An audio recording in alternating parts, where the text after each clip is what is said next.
Et l'invité d'Europe 1 Soir, c'est le PDG d'Universal, Pascal Nègre. Bonsoir. Bonsoir.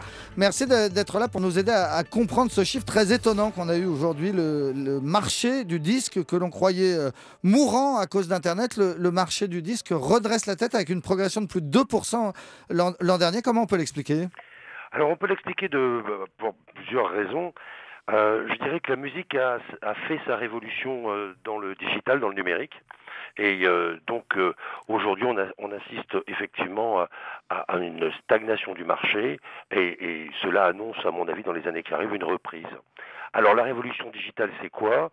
C'est le fait que aujourd'hui, l'ensemble des maisons disques ont mis leur catalogue en ligne et que vous pouvez à la fois sur Internet aller écouter de la musique gratuitement, mais légalement, cette fois-ci, donc sur YouTube, sur des sites de streaming gratuits. Deuxièmement, vous pouvez aller télécharger la musique que vous souhaitez, par exemple sur iTunes. Et puis troisièmement, enfin, vous pouvez, et c'est la nouvelle grande révolution dans la musique, vous pouvez vous abonner. Et donc c'est Deezer, c'est Spotify, et tout à coup pour 5 ou 10 euros par mois, eh bien vous allez pouvoir écouter toute la musique que vous souhaitez. Vous allez pouvoir faire des playlists, qui est un peu je dirais l'ancêtre de la playlist, c'était la cassette. Quand j'étais jeune, je mettais des titres sur une cassette et puis je la passais à mes copains pour qu'ils écoutent les titres que je préférais. Et ben aujourd'hui ça s'appelle une playlist et vous pouvez avec Facebook échanger avec vos amis. Et donc voilà, et ça c'est le nouveau modèle, c'est-à-dire que tout à coup vous payez pour avoir accès à plus de 20 millions de titres et vous écoutez ce que vous voulez, vous pouvez télécharger les titres, etc. Alors ça, Pascal Nègre, c'est ce que vous espériez depuis quelques années, qu'un jour Internet payant pourrait fonctionner, que les gens auraient le réflexe de payer sur Internet. Mais ce qui se passe aussi sur l'année dernière, sur les chiffres qu'on vient d'avoir, c'est que la musique physique, la musique sur un bon vieux CD, elle progresse aussi. Tout à fait. Alors l'année dernière, effectivement, ça a été une bonne année pour le marché physique, alors que je vous rappelle que l'année dernière, on a vu la disparition du Virgin Megastore. Ayez en tête quand même une donnée, c'est qu'aujourd'hui, quasiment un disque sur 10 qui s'achète sur Internet. Donc voilà, et mais effectivement, c'était une bonne année. C'est une bonne année aussi, et là il faut insister, pour la production française. Sachez que l'an dernier, 70% des ventes de disques ou de téléchargements ont été faits par des disques qui chantaient en français. Donc voilà, donc ça c'est un vrai record. D'habitude on était plutôt entre 50-60%, et là on a fait 70% des ventes avec des artistes français. Ou Et francophone, d'ailleurs avec ou une nouvelle francophone, on va dire. génération. Ouais. Et avec une nouvelle génération. Alors évidemment c'est Stromae, le jeune artiste belge qui a été numéro 1 des ventes, mais vous avez Daft Punk qui a connu un succès mondial, tout d'ailleurs comme Stromae qui est en train de vendre dans plein de pays, mais vous avez eu une nouvelle génération, Zaz, Christophe Maé, Emmanuel Moir, enfin vous avez eu un certain nombre de nouveaux artistes qui sont apparus et qui se confirment, et ça c'est une bonne nouvelle aussi, il y a une nouvelle génération qui arrive. Et alors, quand on parle de Stromae, qui, si je ne me trompe, est édité par vous, On a cette chance-là. on a des chiffres, donc 1 million d'exemplaires écoulés en 4 mois seulement de son dernier album. Ça, c'était des chiffres qu'on ne voyait plus depuis plusieurs années. Alors, il y a toujours eu historiquement un album tous les 2 ans qui dépassait le million. Le dernier que j'avais eu, moi, chez Universal, c'était Nolwenn qui chantait l'album bretonne. Mais Zaz l'avait aussi fait.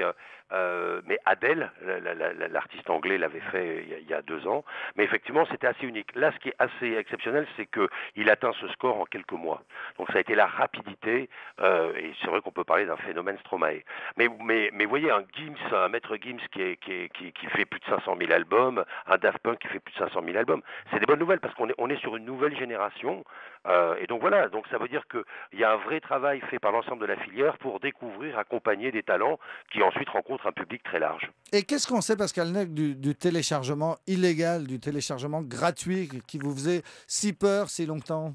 Alors, ce qui se passe, c'est que depuis la mise en place de la réponse graduée, c'est-à-dire que l'Adopi regarde ce qui se passe sur Internet, et si elle repère que vous êtes en train de pirater, elle vous envoie d'abord un email, puis ensuite une lettre recommandée, et puis ensuite, si vous n'arrêtez pas, vous passerez devant un juge.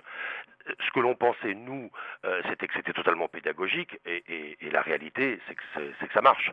L'année dernière, il y a eu 1 million d'emails envoyés, il y a eu 100 000 lettres qui ont été ensuite envoyées, et à l'arrivée, il n'y a que quelques personnes qui se trouvent face à un juge. Et Donc, pourtant, on est sur le point de reculer sur ce système Adopi, non ? Alors non, la réponse graduée est maintenue. Le seul débat aujourd'hui qu'a le gouvernement, c'est de savoir si l'Hadopi doit rester indépendante ou si elle doit être inclue dans le CSA. Mhm. Mais la réponse graduée, ça ne s'arrête pas. Et là, je pense qu'il y a eu confusion dans la tête d'un certain nombre de gens de dire l'Hadopi c'est terminé. C'est pas du tout terminé. La réponse graduée continue. La seule Et chose, ça c'est marche, est-ce vous que ça dites. restera indépendant ou est-ce que ça sera Ouais. inclus dans le Mais CSA? sur le principe, vous nous dites que ça marche. Ah ben sur le principe ça marche d'ailleurs, deux chiffres le prouvent. D'abord il y a une énorme baisse de fréquentation sur le peer-to-peer et sachez que sur les 2 dernières années il y a 16 millions de personnes qui sont venues en plus sur des sites légaux. Donc effectivement ça marche. À partir du moment où il y a une offre qui est très très large et qui permet à l'amateur de musique d'accéder à la musique qu'il souhaite, à partir de ce moment-là, bah, il va moins sur les sites pirates pour sûr. Donc, Internet n'a pas tué l'industrie musicale, on peut le dire ce soir? On peut le dire, et Internet surtout a permis à la musique, et la musique est la première industrie de création à avoir fait sa révolution digitale. Et voilà, et je pense que ça peut être un modèle pour d'autres industries.